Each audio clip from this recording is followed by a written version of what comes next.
«Сирены» — это новые отчаянные домохозяйки, только хуже. Новый сериал с Джулианой Мур «Сирены» — это классический случай, когда маркетинг круче самого продукта. Все вокруг его рекламируют, но давайте по-честному. 5 часов экранного времени, которые можно объяснить одной простой фразой.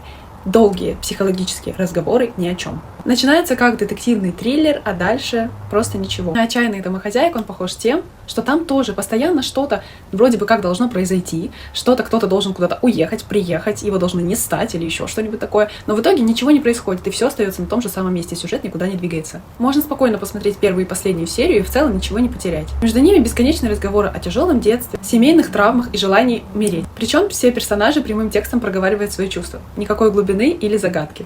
Короче, если вам очень нравится копаться в чужих семейных драмах и слушать нытье людей, наслаждайтесь, остальным не стоит начинать.